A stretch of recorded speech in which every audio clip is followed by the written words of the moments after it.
할렐루야. 네, 우리 같이 말씀 보도록 하겠습니다. 말씀은 이사야서 43장 1절에서 7절 말씀이에요.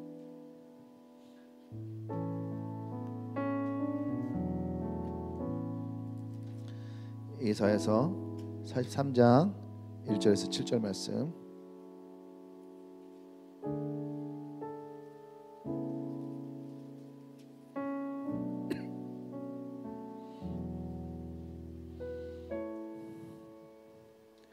다 찾으셨으면은 제가 한 절 여러분 한 절 돌아가면서 읽도록 하겠습니다. 야곱아, 너를 창조하신 여호와께서 지금 말씀하시느니라. 이스라엘아, 너를 지으신 이가 말씀하시느니라. 너는 두려워하지 말라. 내가 너를 구속하였고 내가 너를 지명하여 불렀나니 너는 내 것이라.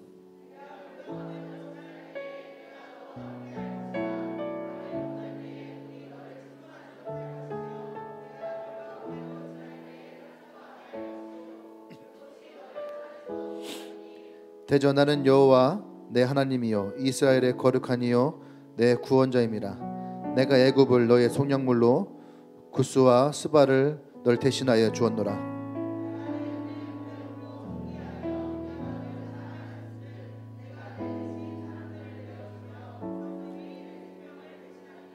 두려워하지 말라. 내가 너와 함께하여 내 자손을 동쪽으로부터 오게 하며 서쪽에서부터 너를 모을 것이며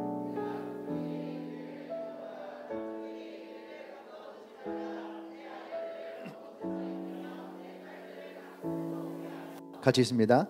내 이름으로 불려지는 모든 자 곧 내가 내 영광을 위하여 창조한 자를 오게 하라. 그를 내가 지었고 그를 내가 만들었느니라. 아멘. 우리 말씀 좀 한번 읽어볼까요? 시작. 예, 나의 가치는 얼마인가? 옆 사람 한번 평가 한번 해볼까요? 옆 사람 쳐다보면서 이 사람은 얼마쯤 될까? 얼마쯤 될까? 얼마 전에 미국에서 변호사 한 명이 들어왔죠. 뉴스에 크게 났죠. 근데 그 사람이 들어온 게 이슈가 됐다기보다 그 사람의 패션에 이슈가 됐어요. 그 사람이 신은 신발이 뭐더라? 몽베른가 뭔가 하여튼 뭐 유명 메이커라고 하더라고요. 슬리퍼인데 그냥 내가 볼 때는 뭐 동네에서 파는 한 6, 7천짜리처럼 보이는데 그게 한 4, 50만 원 한다고. 그리고 위에 있는 면티인데 면티 그거 뭐지? 그 중고 파는 거 있잖아요. 구제샵 가면 누래 갖고 우선 축 늘어진 거 옛날 아버지 있던 그 런닝 메리아스 같은 거 꼭 그렇게 생겼거든요. 근데 뭐 그거 한 장에 한 70만 원 한다고 하고. 예, 미친 거죠. 구제샵 가면 7,000원도 안 되는 건데. 주인한테 말만 잘하면 공짜로 주기도 하거든요. 그런 거. 근데 구제샵 VIP잖아요. 전에 구제샵 사장님이 일주일에 한 번씩 문자 보내잖아요. 그리고 또 뭐 그 백팩은 뭐 뒤에 맸으니까 잘 보이진 않았는데 이제 뭐 백팩도 뭐 몇십만 원짜리다. 그래서 뭐 이렇게 머리는 막 산발해 갖고 뭐 사자처럼 나왔는데 뭐 그 패션이 얼마짜리다. 그래서 그 사람이 왜 한국에 들어오는지, 그 사람이 무슨 했는지 이거에 관심이 없고 사람들이 그 사람의 신발, 그 사람의 티셔츠, 그 사람의 가방이 얼마짜리냐 뭐 이런 거에만 집중하는 모습들이 있더라고요. 근데 우리가 어떤 옷을 입었던 어떤 신발을 신었던 그게 우리의 가치는 아니죠.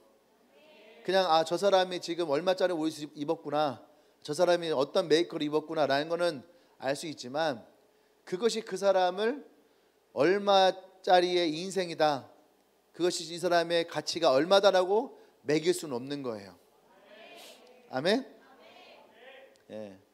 뭐 예를 들어서 유명한 그 패셔니스트 같은 그런 연예인이 진짜 그냥 뭐 7,000원짜리 티셔츠 하나 입고 나왔는데 사람들은 다 70만 원짜리 옷인 줄 알고, 그죠? 여러분들이 70만 원짜리 티셔츠 입고 나가봐요. 누가 그걸 70만 원짜리라 하겠어요? 스키가 그걸 입어봐요. 그러니까 목사님이 그럴 거예요. 왜 저 늘어진 거 저 입고 다니고 그래? 목사님 하나 사줄게요. BYC 가서 10,000원짜리 티 사줄 수 있는 거 아니에요? 그렇죠? 우리 얼마 전에 BYC 쇼핑 갔다 왔거든요. 근데 어쨌든 우리의 가치라고 하는 것은 제가 지금 말하려고 하는 의도 뭔지 알죠? 우리의 외적인 것에 있지 아니하다. 진짜 아름다움은 겉에 있지 않고 진짜 아름다움은 그 속에 있다라는 거예요.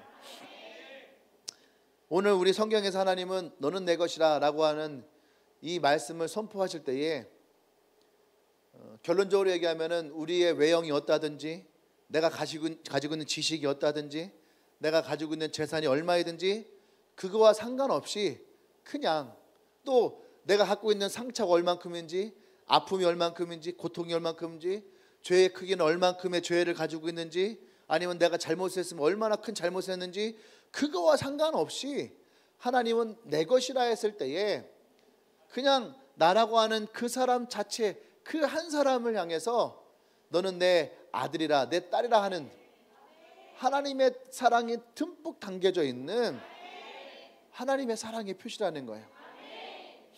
아버지가 아들을 사랑하는 가치를 얼마라고 얘기할 수 있을까요?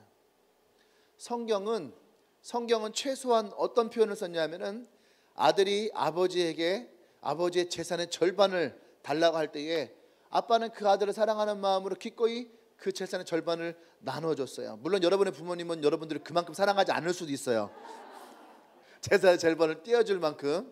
하지만 성경이 우리에게 얘기하고 있는 그 아들을 향한 아버지의 사랑은 재산의 절반이 아니었다라는 거예요. 그 아들이 다시 아버지에게 돌아올 때까지 이 아버지는 그 아들을 향한 사랑을 어떻게 해요? 끊지 아니하고 잊혀지지 않고 매일매일 그 아들을 생각하며 기다리고 그 아들이 재산을 다 탕진하고 거지가 되어 돌아올 때에도 이 아버지는 세상에서 가장 귀한 자의 모습으로 그 아들을 맞이했다라는 거예요. 이게 하나님이 우리를 향한 너는 내 것이라 하는 너는 나의 자식이라 나의 아들이고 나의 딸이라 하는 그 하나님 아버지의 사랑 그 마음이라는 것을 여러분들이 아시길 원합니다. 아멘. 일본의 동양의 성자라고 불리는 하천풍원이라고 하는 목사님이 계시대요. 하천풍원 사자성어 아니에요. 하천풍원 전 잘 모르는 분인데 하천풍원이라는 분이 있는데 키가 요만하다는 거죠. 풍채는 되게 왜소하대요. 근데 이분이 한번 나이아가라 폭포를 간 적이 있대요. 거기에 가서 주 하나님 지으신 모든 세계 다 그 노래 부르나 봐. 그 노래를 막 부르면서 이 사람이 이 나이아가라가 내 거다 하면서 그러더라는 거예요. 근데 그 옆에 마침 그 미국의 어떤 목사님이 나이아가라 폭포를 구경하러 왔는데 이 목사님이 궁금하다는 거예요. 아니 저 사람이 누구길래 나이아가라가 자기 거라고 하나. 그러니까 물어봤대요. 왜 나이아가라 폭포가 당신 겁니까? 그랬더니 이분이 얼굴 표정 안 보내더니 우리 아버지 거니까 내 거지 그러더라는 거예요. 아버지가 누구시냐고. 이 온 천하 만물 창조하시는 하나님이시라고. 그러니까 이 목사님이 충격을 받은 거예요. 미국 사회에서 동양인은요 저 변방에 있는 그죠? 그 약간 아시아인을 약간 그 폄하하는 그런 사람으로 보는데 그 사람의 입에서 자신이 섬기고 있는 하나님이 나오는 거예요. 그리고 미국 땅에서 동양인이 나이아가라가 자기 거라고. 그러니까 이 미국 목사님 너무 그 순간 그 하나님 당당하게 하나님이 내 아버지라고 하는 그래서 나이아가라 폭포가 내 거라 하는 이 동양인 목사가 너무 은혜가 되더라는 거예요. 그래서 이 목사님이 이 하천풍원 목사님을 자신의 교회로 강사로 초청을 한 거예요. 근데 주보에다 뭐라 했냐면은 나이아가라 폭포 주인의 아들 이렇게 광고를 낸 거예요. 그러니까 사람들이 나이아가라 폭포의 주인의 아들이 누구지 하고 너무 궁금하고 신기하고 기대가 돼서 다 왔는데 그 목사님을 딱 소개하는데 키도 요만하고 풍채도 이런 분이 딱 나오니까 사람들이 되게 실망을 하더래. 목사님이 거짓말을 쳤구나. 딱 실망하는데 이분이 딱 나와서 또 얼굴 표정 한번 내고 내가 나이아가라 폭포 주인의 아들이라고. 그러니까 이 성도들이 처음에는 뭔 소리야, 미친 거 아니야? 그랬는데 온 천하만물 창조하신 아버지가 하나님이 내 아버지신데 이 나이아가라 폭포가 뭐라고? 저 우주도 아버지가 창조하셔서 나에게 주셨는데 이 고작 나이아가라 폭포의 주인의 아들이라는 것이 뭔 큰 대수냐고. 그러면서 이분이 창조의 하나님을 그곳에서 설교하는데 그곳에 있던 많은 사람들이 은혜를 받았다라는 거예요. 네. 어떤 은혜를 받았을 것 같아요? 내 아버지가 이 천지를 창조하신 분이구나. 그리고 그 아버지가 나에게 이 모든 것을 유업으로 주셨구나. 할렐루야. 자, 그러면서 옆에 한번 쳐다보세요. 이 사람이 얼마의 가치가 있을까? 달라 보이지 않아요? 그렇죠? 왜? 아버지가 누군지 알았으니까. 조금 전까지는 그냥 이 사람이 누굴까 언뜻 봤을 때는 7,000원짜리 티셔츠 입고 다닐 그런 인생, 후질군한 인생인 것 같은데 지금 보니까 그 아버지가 어떤 분인지 아니까. 아멘? 옆에 있는 친구가 혹시 이건희 회장님 아들은 이상해지는 거죠? 우리나라 대기업 총수의 아들이었다, 딸이었다. 그럼 옆에 보세요. 뭔가 좀 달라 보이잖아요. 어쩐지 애가 좀 다르더라. 돈가스 먹을 때 2개씩 한 입에 먹고 거침없이 치즈 돈가스를 시키고. 우리 교회 그런 애가 하나 있거든요. 거침없이 먹는 아이가 있어요. 야, 진짜 티 없이 가난이 뭔지 모르고 자라온 아이처럼. 가난하게 자란 사람들 절대 그렇게 못 먹어요. 소세지 요만한 거 하나를 먹어도 꼭 절반은 잘라 먹어, 최소한. 그렇지 않아요? 맨 마지막에 맛있는 거는 마지막에 남겼다 먹고. 근데 부유한 집에서 자란 자식들은 그렇지 않더라고. 먼저 맛있는 것부터 먹어요. 그리고 아낌없이 막 고기를 막 2-3개씩 막 찍어서 먹어. 우린 절대 그렇게 못 먹어요. 고기 한 점에 쌈, 야채, 밥 막 싸갖고. 그러면 그 속에서 고기가 있는 것을 느끼면서. 우리 교회 그런 친구 하나 있어요. 장군의 아들 하나 있는데 지금은 아버지가 이제 좀 이직을 하셔서 이제 교장 선생님이세요. 네. 육사. 네.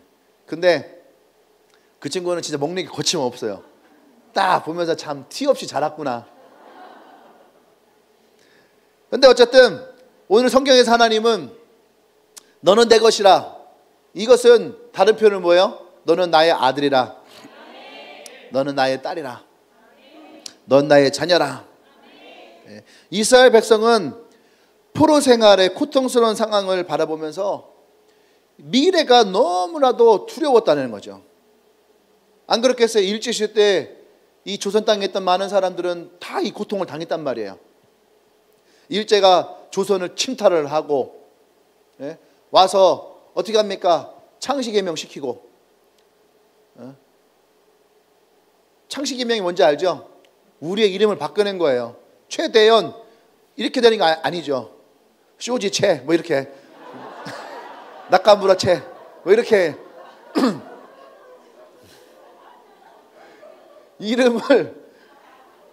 이름을 우리 이름을 쓰지 못하고 일본식의 이름을 써야 되고, 학교에서 한글을 배우질 못하고 일본어를 배워야 되고, 역사를 배울 때에도 왜곡되어진 역사를 배워야 되는 그래서 이 나라 이민족을 사라져버리고 나를 포로로 끌고 간, 나를 점령한 그 나라의 역사와 언어와 문화를 배워야 되는, 그건 내가 없어지는 거예요. 그러니까 여기서 너는 내 것이라고 하는 것은요, 다른 말로 하면 정체성이에요. 정체성이에요. 네. 그게 너무너무 중요하거든요. 이상하 시인이 빼앗긴 들에도 봄이 오는가라고 하는 시를 썼죠. 근데 이것이 뭐예요? 정체성이에요. 우리가 지금 비록 나라를 빼앗겨서 겨울과 같은 시기를 지나고 있지만 조선이여 기억하라. 그런 우리에게도 빼앗긴 이 들에도 우리의 봄은 찾아온다. 할렐루야. 아멘. 그래서 오늘 이스라엘 백성을 향해서 하나님은 말씀하시는 거예요. 두려워하지 말라. 내가 너희의 모든 포로 기간 가운데에서 내가 너희를 구원할 것이고 내가 너희들 다시 부를 것이고 할렐루야.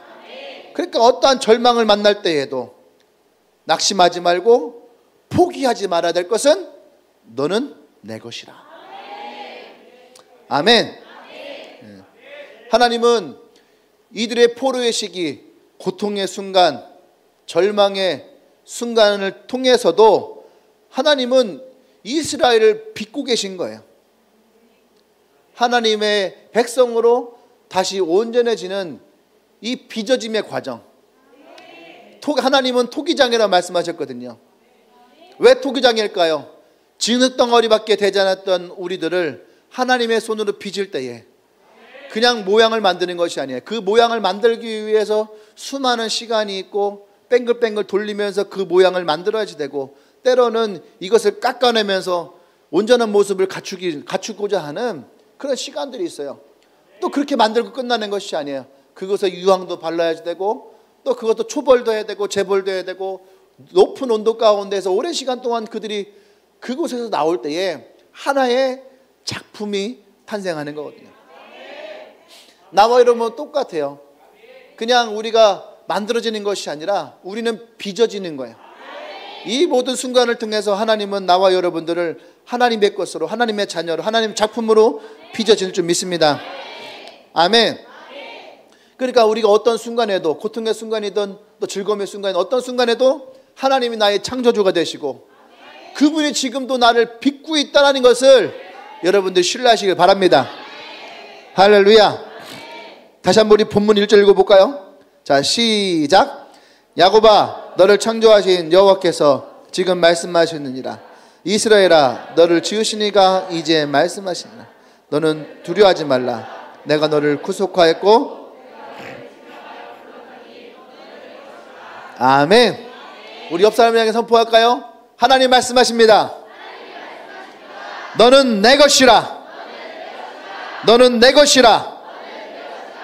할렐루야. 할렐루야. 우리 하나님께 영광 소리십시다. 소망이 없던 이스라엘에게 하나님이 너는 내 것이라 라고 하는 이 말씀의 선포만큼 그들에게 소망을 주는 말은 없다는 거예요. 아멘. 이것은 우리에게도 주시는 동일한 메시지예요. 우리가 코로나 시대를 지금 지나고 있고 이제 조금 있으면 또 위드 코로나라고 이제 얘기를 하지만 이게 언제 우리에게 종식된다라는 표현보다는 언제 이것이 우리에게서 잊혀질 수 있을까? 이 어려움의 순간에도 우리에게 동일하게 말씀하시는 거죠. 너는 내 것이라. 이때에도 너는 내 것이라. 그때에도 너는 내 것이라. 이 코로나가 한국 교회를 새롭게 빚을 것이고 또 교회를 빚을 것이고 또 나와 여러분들을 더 새롭게 빚을 줄 믿습니다. 아멘. 빚어질 때에 더 아름답고 더 좋은 하나님의 작품으로 나와 여러분들이 나오길 원합니다. 아멘. 하나님은 많은 사람들이 있지만 그 사람들 가운데서 나와 여러분들을 오늘 이곳으로 부르셨다는 거죠. 이것은 다른 말로 하면은 택함을 입었다라고 하는 거죠. 그리고 이스라엘에게 어떻게 합니까? 너는 내 것이라. 예, 보배롭고 존귀하게 여기고 있다. 예. 오늘 나와 여러분들이 너는 내 것이라고 하는 이 말, 다시 하면 오늘 나의 가치는 얼마인가 라고 하는 이 말에 가지고 있는 의미를 조금 더 보기를 원해요. 그냥 너는 내 거야 라고 하는 끝나는 것이 아니고 넌 얼마짜리야 라고 끝나는 것이 아니라 그 속에 담고 있는 이 메시지들, 하나님이 오늘 이사야 43장을 통해서 진짜 우리에게 너는 내 것이라고 하는 이 말을 통해서 우리에게 주시고자 하는 하나님의 메시지가 어떤 것인지를 좀 더 발견하길 원합니다. 첫 번째는 2절 말씀 볼까요? 같이 읽겠습니다. 2절 시작. 내가 물 가운데로 지날 때에 내가 너와 함께 할 것이라. 강을 건널 때에도 물 찬물하지 못할 것이며 내가 불 가운데 지날 때에 타지 아니할 것이요 불꽃이 너를. 아멘. 네. 우리가 이 말씀을 읽을 때에 하나님과 이스라엘 백성의 언약이다라고 하는 표현을 써요. 그래서 하나님과 백성이 언약을 맺을 때 어떤 것이 있냐면은 그 길 사이에 불이 있어요. 그리고 이 불을 지나가면서 언약을 맺는 것이 있어요. 근데 하나님이 오늘 이들에게 이 말씀을 하시는 거죠. 네가 물 가운데 지날 때에 내가 너와 함께 할 것이다. 근데 이것은 이미 함께 하셨다는 얘기예요. 언제입니까? 첫 번째는 홍해를 건널 때에, 홍해를 건널 때에 애굽의 노예로 있던 그들을 하나님은 구원하셨어요. 또 한 번의 물은 뭐예요? 요단강을 건널 때에 이들에게 약속하신 가나안 땅에 이들을 들여보내기 위해서 요단강을 갈랐다는 거죠. 하나님이 이 언약을 다시 이스라엘 백성에게 말씀하시는 거예요. 아멘? 네. 그러니까 내가 이 강을 건널 때에도 물이 너를 침몰하지 못할 것이다. 또 네가 불 가운데 지날 때에 타지 않을 것이요 불꽃이 너를 사라지도 못하리라. 하나님의 언약이 지금도 이스라엘 백성 가운데에 분명하게 있다는 얘기예요. 아멘. 다른 말로 표현하면 하나님의 언약의 가장 중요한 언약은 뭐냐면 내가 너와 함께한다. 그러니까 첫 번째 너는 내 것이라고 하는 의미의 첫 번째는 뭐냐면 내가 너와 함께할 것이다.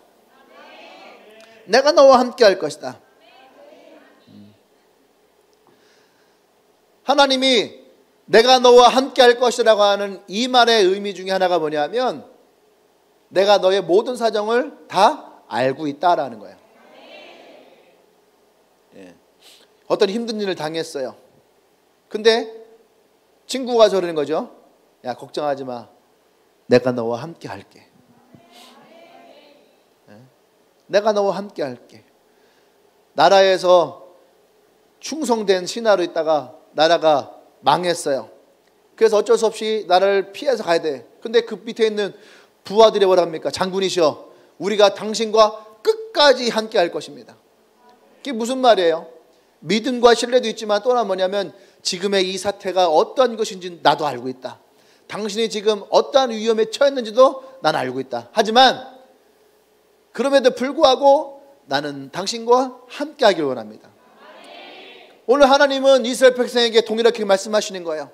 지금 너희들이 어떠한 상황에 처했는지 내가 알고 있다. 너희들이 어떠한 고통 가운데 있는지도 알고 있고 너희들이 지금 어떠한 조롱을 당하고 있는지도 내가 알고 있다. 하지만 걱정하지 마라. 그 모든 순간에 내가 너희와 함께 할 것이다. 예수님이 제자들과 어떤 말씀하세요? 부활하시고 나서 제자들에게 사명을 맡기십니다. 근데 이 제자들은요, 지금 이곳만 벗어나도 로마 군병들에게 혹은 유대에 있는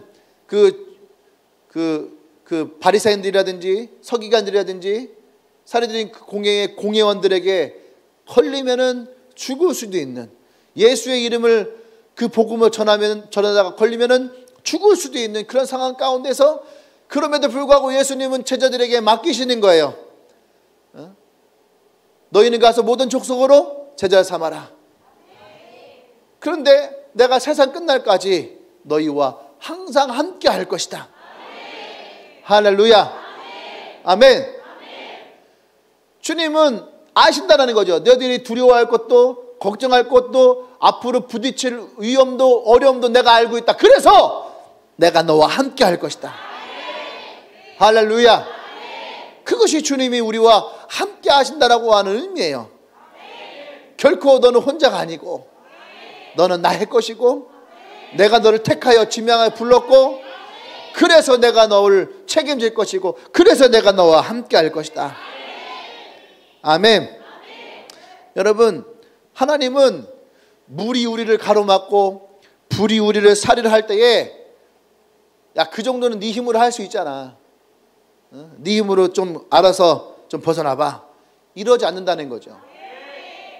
하나님은 우리를 이끄시고 인도하실 때에 내 앞에 있는 이 위험들, 이 어려움들에 대해서 걱정하지 마라. 그 어떤 것도 너희 머리털 하나라도 손상되지 않도록. 아멘. 네. 그렇게 하나님 우리를 지키시고 보호하시겠다라고 하는 하나님의 약속입니다. 아멘.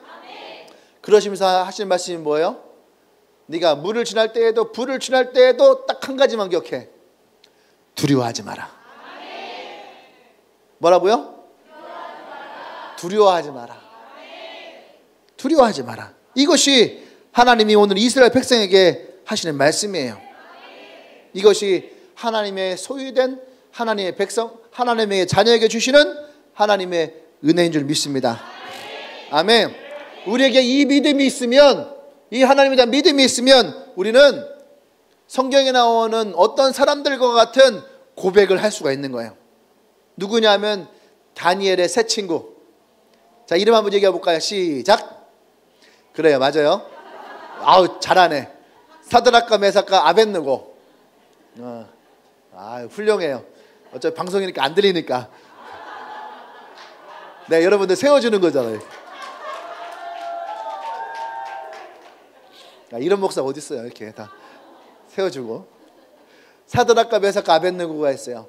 이들은 하나님을 섬긴다라고 하는 것으로 이들은 그 풀무불 가운데에 던져지게 되죠. 근데 왕이 이들을 회유합니다. 야, 이 기간이 얼마 안 되니까 조금만 참아라. 그리고 너희들이 그냥 그 지나갈 때 그냥 눈만 살짝 감았다 떠. 내가 다 그 동상에다가 인사한 걸로 인정해 줄게. 그러니까 걱정하지 마. 그렇게만 한 번만 하자. 그런 거예요. 근데 이 세 명은 어떻게 합니까? 우리는 그럴 수 없습니다. 우리 그럴 수 없습니다. 하나님이 우리를 이 풀무불 가운데서 건지시고 우리를 구원할 것입니다. 그러니까 이들은요, 이 첫 번째에 대한 것을 확신하고 있는 거예요. 근데 더 놀라운 믿음의 고백은 뭐예요? 그런데 그러지 아니할지라도, 하나님이 우리를 이 풀무불에서 건지시지 않는다 할지라도 우리는 그럴 수 없습니다. 이게 얼마나 아름다운 믿음이에요. 제가 어릴 때에 고등학교 1학년 때인가 찬양이 있거든요. 그리 아니하실지라도 감사해요. 이게 트로트였거든요, 이 노래가. 합력해서 선을 이루어요 하면서 이 찬양을 많이 불렀거든요. 근데 이 찬양의 악보 위에 이 말씀이 있었어요. 그 말씀을 이렇게 읽고 그랬었는데 그때 생각을 했었어요. 과연 내가 풀무불에 던져질 때에 나도 하나님에게 이렇게 고백하고 찬양할 수 있을까? 솔직히 자신이 없었어요. 지금 물어본다면 지금 뭐 거의 한 10년 정도 지났는데 이런 거 별로 안 웃기죠? 나도 알아. 습관적으로 나오는 거니까 이해하세요, 그냥. 그런데 지금 내게 물어본다면, 지금은 가면 내가 나이가 들었으니까, 또 신앙생활을 더 오래 해왔으니까, 또 목사니까 이제는 거침없이 풀무불로 들어갈 수 있을까라고 생각하니까 또 그건 아니야. 그건 아닌 것 같아요. 꼭 나이 들었다고 잘 들어갈 수 있는 것도 아니고, 신앙생활 오래 했다고 믿음이 엄청 좋아진다는 보장도 없는 거고. 그렇죠? 지금도 여전히 풀무불 앞에 놓여진다면 고등학교 1학년 때의 황성진과, 그죠? 지금 대학원생 황성진이 대학원생이니까 대학원생이나 하지. 같이 놓여서 똑같은 고민을 할 것 같아. 똑같은 고민을 할 것 같아요.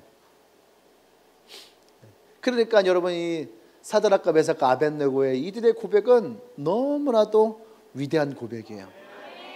위대한 고백이에요. 그러면서 제가 고등학교 때 생각했던 게 뭐냐면, 내가 풀무불에 들어가지 아니할지라도 내가 풀무불에 들어가지 못할지라도 이 고백은 하자. 우리가 이 고백은 하자. 할렐루야. 네, 이 고백은 하자. 하나님이 우리를 보세요. 이 성경에서 풀무불에 던지시겠다? 아니에요. 하나님이 원하시는 것은 이 풀무불 앞에서 두려워하지 않는 마음이에요. 내가 정말로 내 생명을 바쳐서 내가 뛰어들어갈 수 있느냐, 이것에 여러분이 시험될 필요가 없다는 얘기예요. 내가 과연 내 전 재산을 터서 하나님께 바칠 수 있을까? 이것에 시험될 필요 없다는 얘기예요.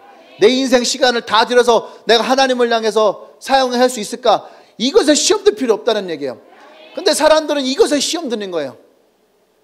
되지도 않는 일, 오지도 않는 일, 가지도 못할 거. 이것에 시험 들어서 내가 신앙생활을 잘할 수 있을까 못할까, 내가 믿음 생활 잘할 수 있을까, 이거 생각해보니까 난 믿음이 없는 것 같아. 그거는 그때 가서. 지금은 우리는 어떻게 해요? 이것을 두려워하지 않는 거예요. 그리고 우리는 찬양하는 거예요. 그리 아니하실지라도 감사해요. 합력해서 선을 이루어요.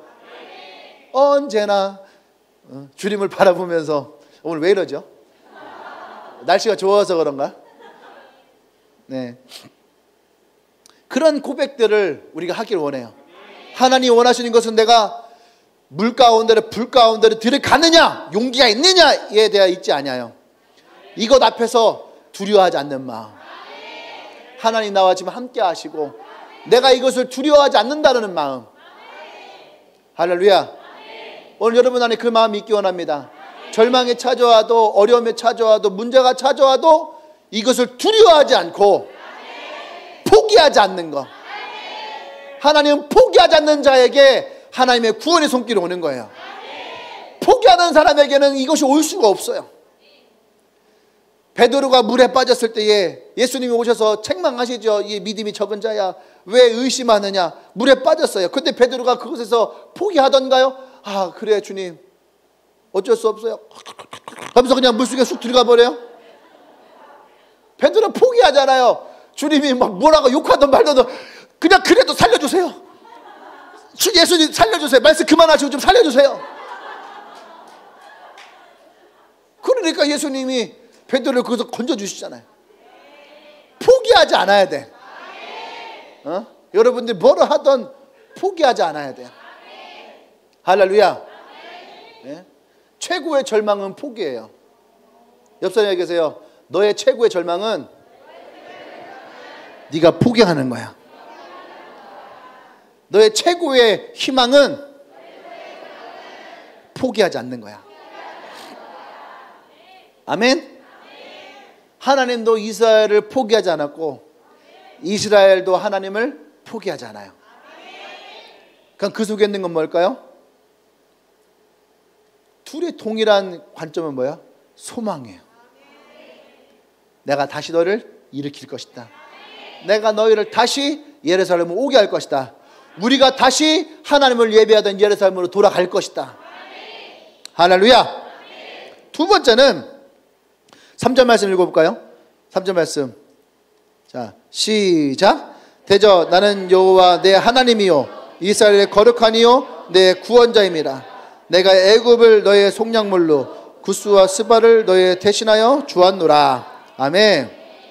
주님이 오늘 이 3절에서 하고자 하는 핵심 메시지 딱 한 단어로 본다면 뭘까요? 이 3절에서 날 보지 말고 3절에서 숙희야 3절에서 이 3절에서 하나님이 우리에게 주시고자 하는 핵심 단어 하나만 딱 찾아보세요. 네? 뭐라고요? 이러니까 언어영역이 힘든 거야. 구원자. 하나님이 이 3절에서 우리에게 주시고자 하는 핵심 단어는 구원자라는 거예요. 내가 너의 구원자다라는 얘기죠. 내가 너의 구원자가 되니까 애굽을 너의 속량물로 구스와 스바를 너를 대신하여 주었다. 구스와 스바 저도 읽으면서 항상 고민이거든요. 그냥 모르는 척하고 넘어갈 때 참 많았는데 이 구스와 스바가 뭐냐라고 하면은 이 구스와 스바는 애굽의 전차부대, 애굽의 전차부대를 일컫는 것이 구스와 스바예요. 구스와 스바. 그러니까 보세요. 애굽에서 이들을 건져내시고 이제 애굽의 속량물 마지막 10번째 재앙을 통해서 장자들이 다 죽어버리죠. 그것이 애굽의 속량물이었어요. 그리고 이들을 쫓아오던 전차부대를 홍해에 수장을 시켜요. 그게 구스와 스바예요. 그러면서까지 내가 너희를 구원하였다라는 거죠. 하나님이 우리의 구원자 되심을 이 말씀을 통해서 우리에게 정확하게 말씀하시는 거예요. 아멘. 그러니까 이 구스와 스바는 지금으로 따지면은 우리에게 영적인 악한 세력, 나를 쫓고 나를 두렵게 하고 나에게 위협을 주는 세력들, 이것에 대해서 하나님은 뭐 어떻게 합니까? 내가 그들을 너를 구원하기 위한 속량물로 내가 주었다. 할렐루야. 이들이 쫓아왔지만 이 전차 부대는 결코 하나님의 백성을 건드리지 못했어요. 오히려 그들이 바다에 잠겼죠. 왜 그랬습니까? 하나님이 이스라엘 백성을 구원하시기로 결정하셨기 때문에.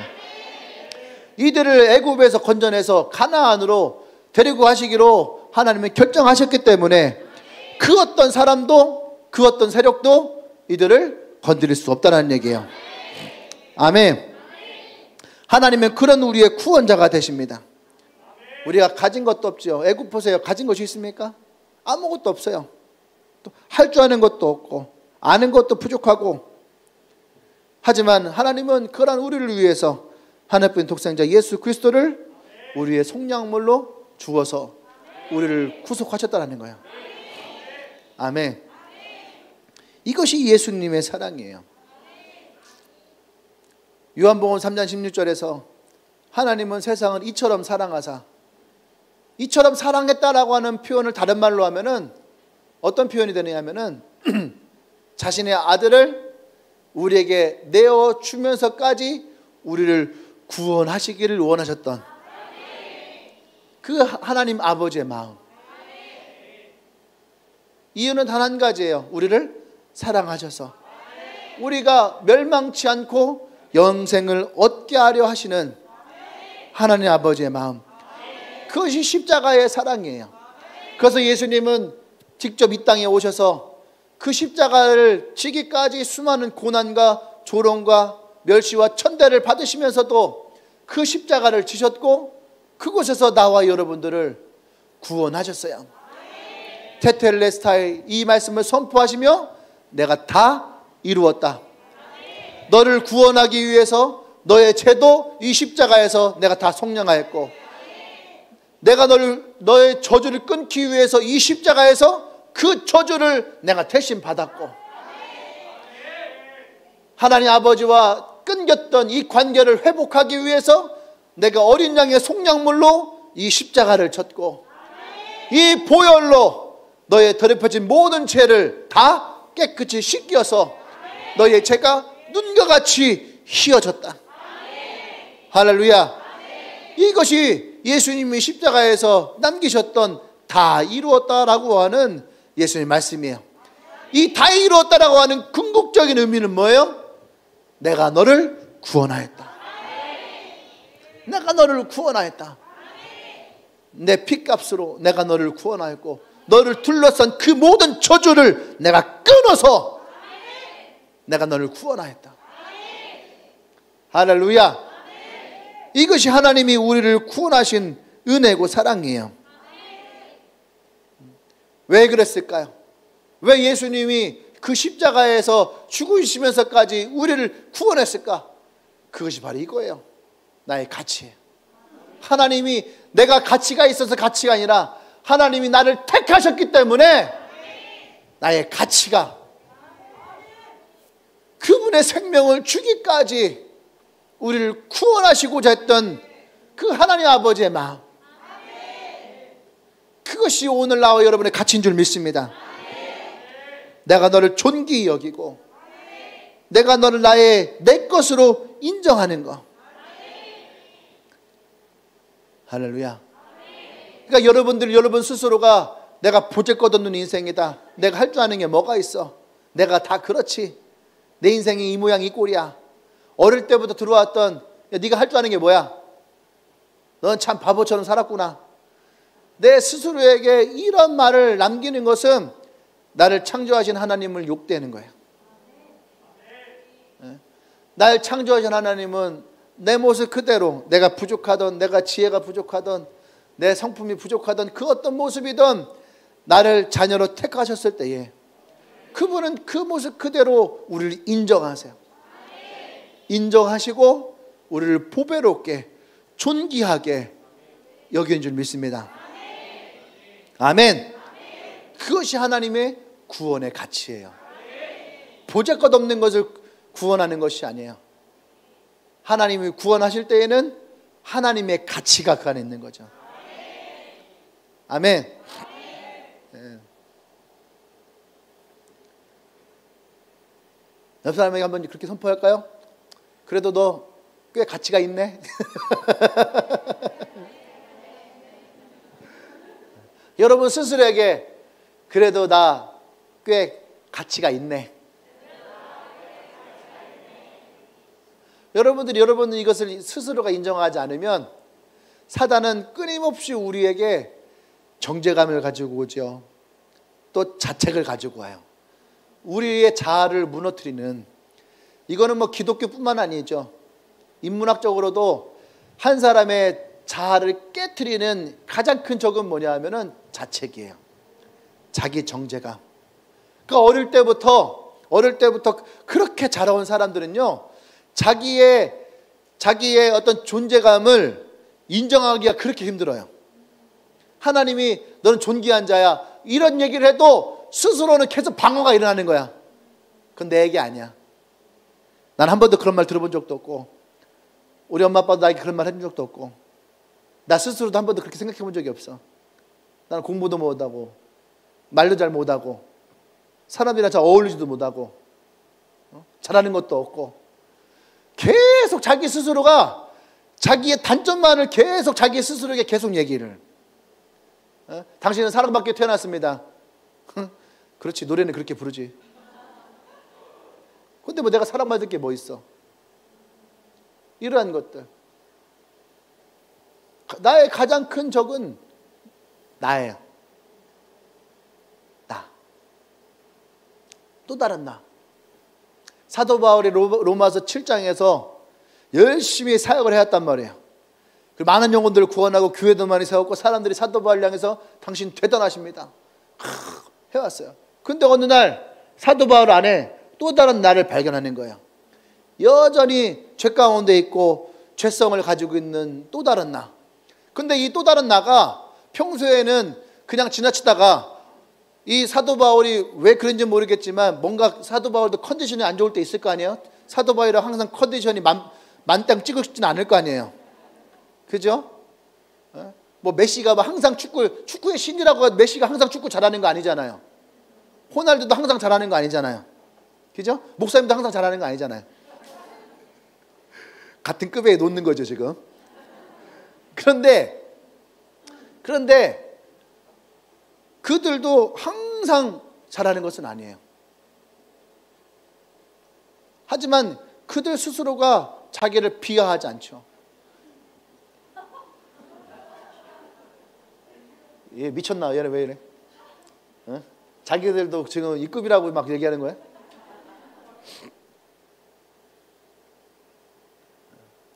사랑하는 여러분, 우리가 우리의 자신에 대해서 계속 비하하면 비하할수록 우리는 하나님이 우리를 향한 그 사랑을 더 받지 못하는 방향으로 갈 수밖에 없어요. 그러니까 내 귀에는요, 좋은 말보다 안 좋은 말이 더 익숙해. 차라리 그 안 좋은 말에 그냥 위로받는 걸 더 좋아해. 근데 그 위로가 여러분의 인생을 구원하지 않아요. 그 위로가 여러분들을 구원의 길로 이끌어가지 않아요.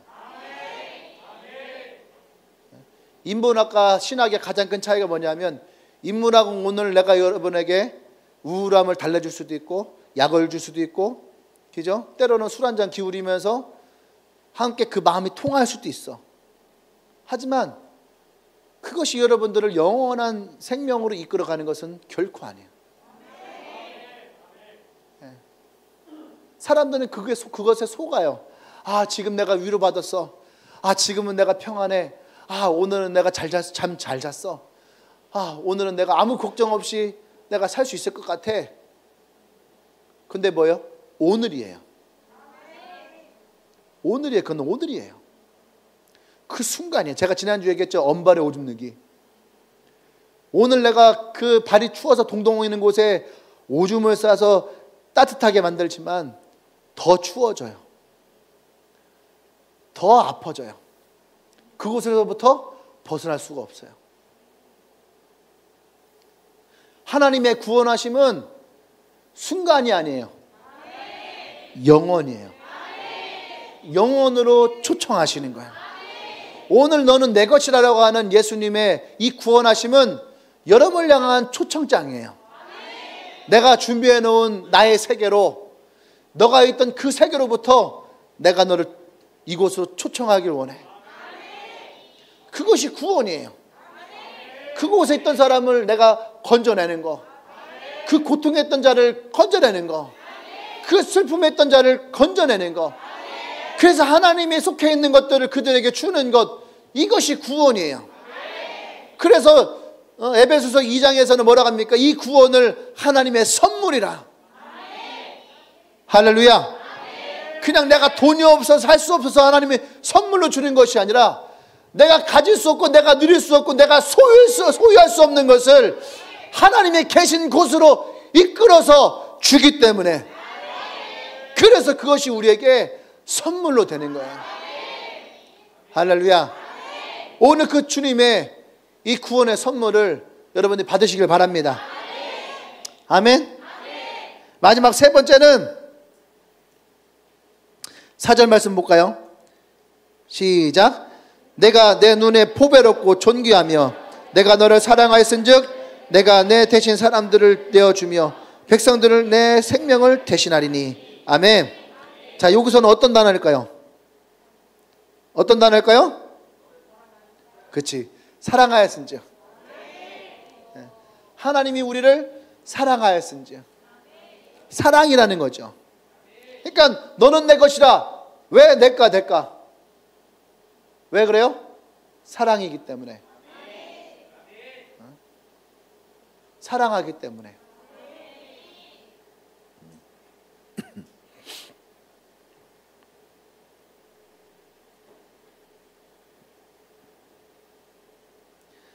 (1982년도 10월) 뉴욕 데일리 뉴스에 감동적인 기사가 하나 실렸대요.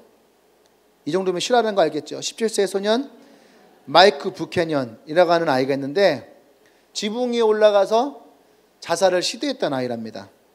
엄마는 가출을 했고 아버지는 알코올 중독자, 심한 알코올 중독자. 그래서 가정 속에 너무 문제가 많이 있었대요. 그래서 이 친구가 계속 그 고통 속에 살다 오다가 마지막 선택은 죽자. 희망 없는 이 세상에 사는 것보다 차라리 죽는 것이 낫겠다라고 해서 지붕 위에 올라가서 죽으려고 했는데, 이게 하나님의 뜻인지 어쩐지 모르겠지만 한 신사가 그곳을 지나가다가 아이가 죽으려고 해서 이 사람이 그곳에 같이 올라간 거예요. 지붕으로 1시간 반 동안을 이 아이를 설득을 한 거예요. 근데 이분이 뭐라고 설득했냐면은 아이야, 내게로 와라. 내가 너의 새로운 아버지가 되겠다. 내가 너의 17살이에요. 미국 나이 17살이면 어떻게 해? 징그러워요.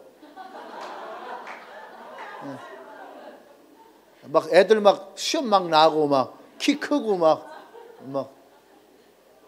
있잖아요. 그런 남동생 있는 사람도 있죠.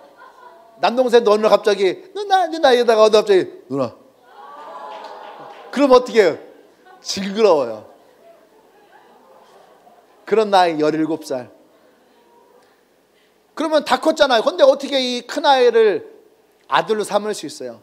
근데 이분은 1시간 반 동안 얘기한 게 뭐예요? 내가 너의 아버지가 되겠다. 내가 너의 아버지가 되겠다. 내가 너의 아버지가 되겠다. 1시간 반을 설득을 했대요. 그래서 이 아이는 어떻게 그냥 그래도 이분이 나를 아들로 삼을 거라는 생각을 하지 않고, 그 사람이 하도 이제 간곡하게 부탁하고 말리고 그러니까 그냥 내려온 거예요. 내려왔는데 진짜로 이 사람이 이 아이를 양자로 삼아버렸어요. 윌리엄 폭스라고 하는 사람이에요. 폭스사의 회장이죠. 윌리엄 폭스. 아들로 삼아버렸어요. 이 이야기가 우리에게 주는 메시지가 뭘까요? 하나님이 윌리엄 폭스보다 못한 건가 지금? 갑자기 기대감이 훅 떨어져요? 아니죠. 이 기사를 썼던 가장 큰 이유는 뭐냐면 그 뒤에 나오는 거예요. 하나님은 동일하게 오늘 여러분들에게 아이야 내게로 와라.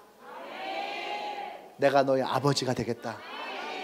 고통 속에 절망 속에 있었던 1980년대에 미국에 있던 수많은 사람들에게 콜링의 메시지였어요. 고통스럽니? 아이야 내게로 와라. 내가 너의 아버지가 될게. 절망스러워? 아이야 내게로 와. 내가 너의 아버지가 될게. 사업에 실패해서 힘드니? 아이야 내게로 와. 내가 너의 아버지가 되어줄게. 그곳에서 이유를 찾으려고 하면 이유는 절대 찾을 수가 없어요. 저 사람은 왜 나에게 이렇게 하지? 저 사람은 왜 나에게 이런 친절을 베풀지? 저 사람은 왜 나에게 이렇게 하지? 이 모든 질문에 한 단어만 이곳에서 이 모든 관계를 성립시킬 수 있어요. 뭐예요? 사랑이란 거예요. 오랜 성경에서 이스라엘 백성을 향한 하나님의 단 한마디, 모든 문제의 해결의 답은 단 한 가지예요. 하나님이 이들을 사랑하셔서. 그 사랑이 있기 때문에. 할렐루야. 오늘 너는 내 것이라. 이 말씀을 통해서 하나님이 이 백성을 얼마나 사랑하시는지를 우리에게 말씀하시는 거예요. 아멘.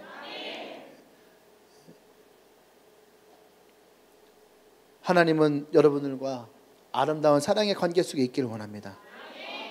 근데 여러분 그거 아세요? 가장 불쌍한 건 뭔지 알아요? 가장 불쌍한 것은 잊혀진 이름이에요. 하나님에게서 잊혀진 이름. 잊혀진 이름에는 하나님이 그 이름 가운데 있지 않아요.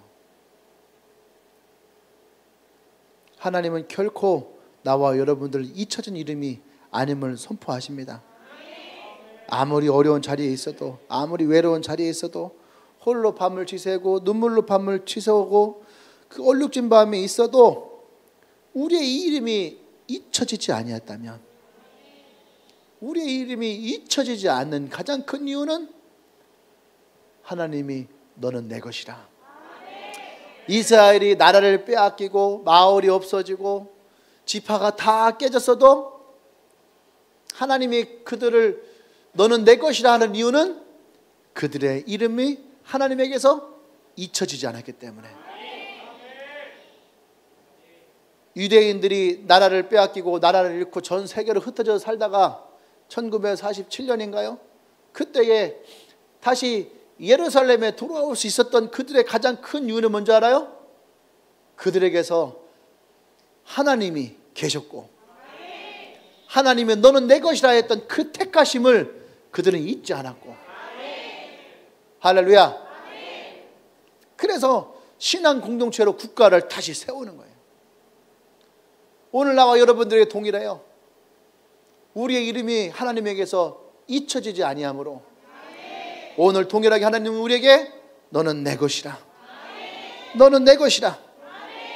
아까 얘기했던 것처럼 탕자의 아버지가 탕자에게 재산의 절반을 나눠주고 그 아들이 재산을 다 허랑방탕하게 다 소비하고 그 아버지 거짓골로 돌아왔어도 그 아버지가 그 탕자를 끌어안는 가장 큰 이유는 그 아버지에게서 단 한순간도 그 아들의 이름이 잊혀지지 않았다는 거예요. 여러분 한번 생각해 보세요. 여러분들이 1년이 지나고 3년이 지나고 5년이 지나고 10년이 지난다 해서 여러분의 부모에게서 여러분의 이름이 잊혀질까?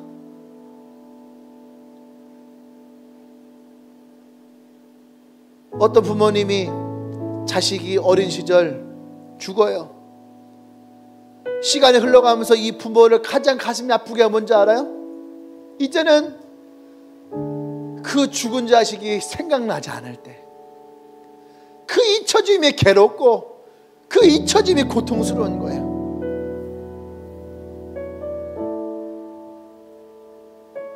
어느 부모가 자식을 잊혀지고 자식의 이름을 잃어버리고 자식을 향한 기억을 저버릴 수 있겠어요? 결코 그렇지 않다는 거예요.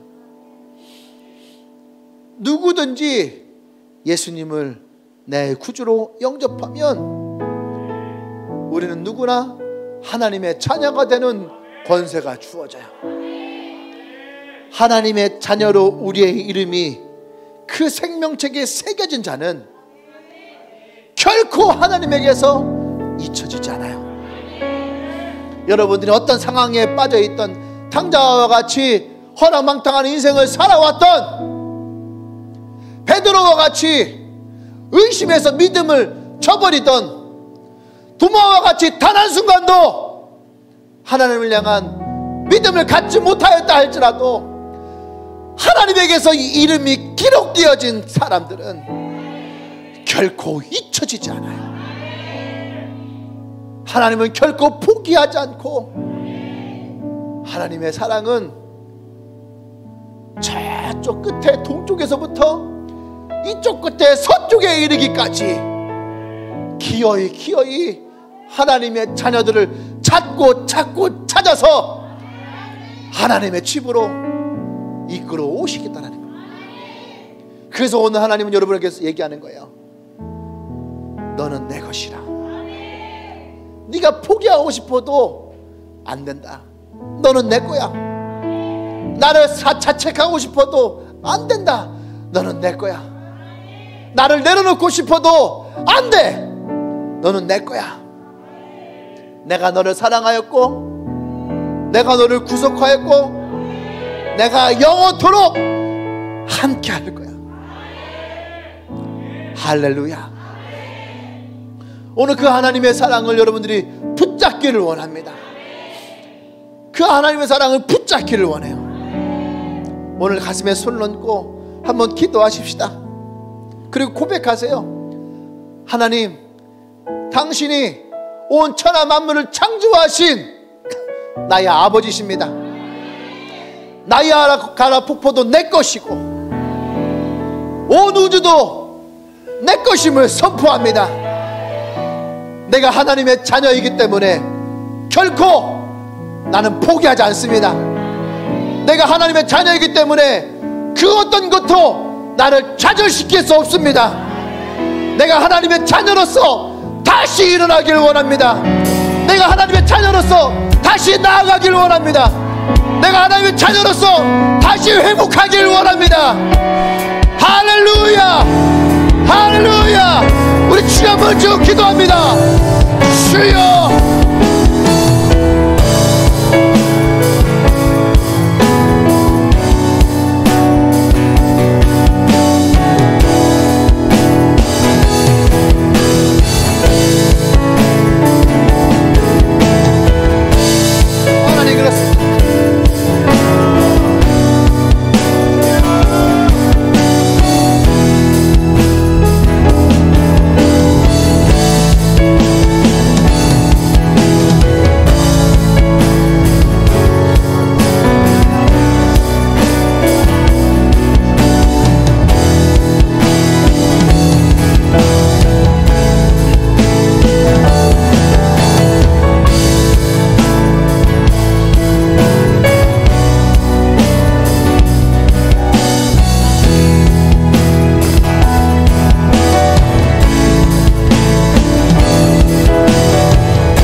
할렐루야. 오늘 예배 가운데에, 오늘 온라인으로 예배하는 분도 마찬가지입니다. 오늘 예배 가운데에 혹 주님 내가 도움이 필요합니다. 아멘. 내가 포기하지 않을 용기가 필요합니다. 아멘. 다시 일어나 회복할 하나님의 은혜가 필요합니다. 아멘. 나를 도와주십시오. 아멘. 아멘. 그런 분들이 있다면 한번 자리에서 일어나 보세요. 그런 분들 자리에서 일어나 보세요. 하나님이 여러분들을 도우실 겁니다. 아멘. 한번 여러분 마음속으로 한번 생각해 보세요. 나의 도움이 어디서 올까? 한번 여러분이 한번 나그시야 얘기해 보세요. 스스로에게 나의 도움이 어디서 올까?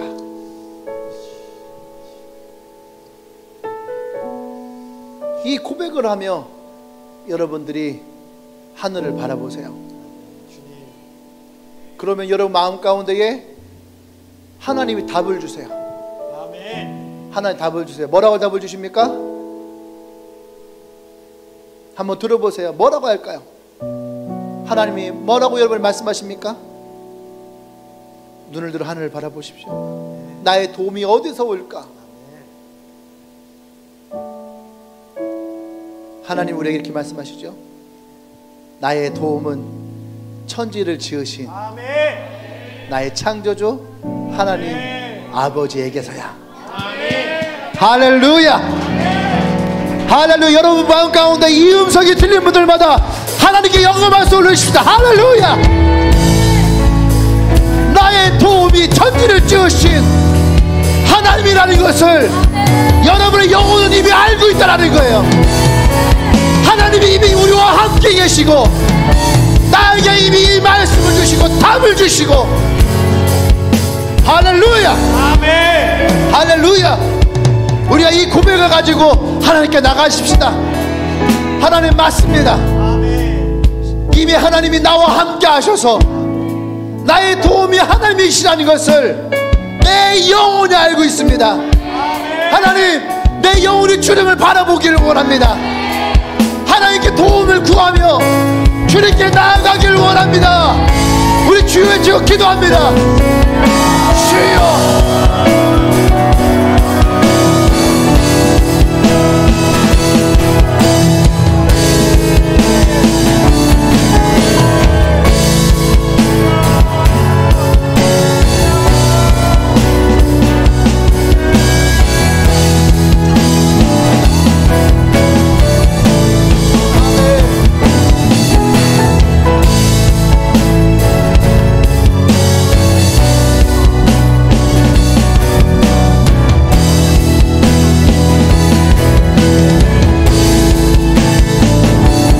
내가 너를 지명하여 불렀다니 너는 내 것이라. 내 것이라. 너의 하나님이라. 내가 너를 보배롭고 존귀하게 여기노라. 너를 사랑하는 내 영혼아. 고백하십시다. 내가 너를 지명하여 불렀나니 내가 너를 지명하여 불렀다니 너는 내 것이라. 내 것이라. 내 것이라. 너의 하나님이라. 내가 너를 보배롭고 존귀하게 여기노라. 너를 사랑하는 내 여호와라. 내가 너를 포기하여 불렀나니 너는 내 것이라. 여러분 영혼에게 내 것이라. 너의 하나님이라. 내가 너를 보배롭고 존귀하게 여기노라. 너를 사랑하는 내 여호와라. 그렇습니다. 주님께서 우리를 한 사람 한 사람 지명하여 불러서 오늘 자녀 삼으시고 오순절날에 마가의 다락방에서 그 제자들에게 임하셨던 것처럼 그 한 사람 한 사람 위에 성령의 불같이 우리 가운데 임했던 것처럼 하나님이 이곳에 있는 모든 한 사람 한 사람의 삶 가운데에 성령 하나님으로 우리 가운데 거하심을 고백합니다. 하나님이 함께 하신다 했던 우리를 구원하심으로 그 어떤가 바꿀 수 없는 그 하나님의 사랑으로 우리와 영원토록 함께 있길 소망합니다. 하나님, 우리의 도움이 오직 이 천지를 창조하신 하나님에게서임을 고백합니다. 우리가 주를 바라볼 때에, 우리가 주님을 의지할 때에, 우리가 주님 앞에 나올 때에, 우리가 구하고 찾고 두드릴 때에, 예수의 이름으로 구할 때에, 믿음으로 선포하며 구하는 그 모든 마음 가운데에 하나님이 역사하여 주시옵소서, 응답하여 주시옵소서. 할렐루야, 할렐루야. 우리와 함께 하신 주님을 찬양합니다. 우리의 도움이 되신 창조주 하나님을 찬양합니다. 할렐루야. 이제는 우주 예수 그리스도의 구속의 은혜와 하나님의 크신 사랑과 성령의 기동 역사하심이 이제 하나님이 택하심으로 그의 자녀임을 선포하며 이제 나의 도움이 하나님이심을 고백하며 나아가는 주님에게 모든 성도들 머리 위에 지금부터 영원토록 함께 하시기를 간절히 축원합나이다. 아멘. 아멘. 할렐루야.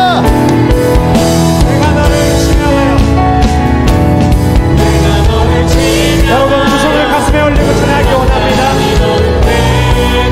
하나님의 음성을 받으십시오. 내 것이라 너의 하나님이라 내가 너를 보배롭고 존귀하게 여기노라. 너를 사랑하는 내가 너를 지명하여 불렀다. 내가 너를 지명하여 불렀나니 너는 내 것이라 너의 하나님이라 내가 너를 보배롭고 존귀하게 여기노라. 너를 사랑하는 내 여호와라. 할렐루야. 우리에게 그 사랑의 음성을 허락하시는 주님께 영광의 박수 올려드리기 원합니다. 아멘.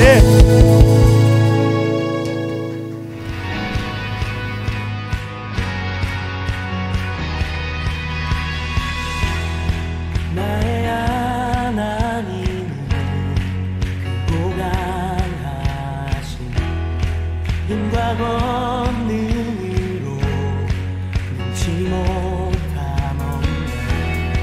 산과 들과 골짜 그들에도 저 하늘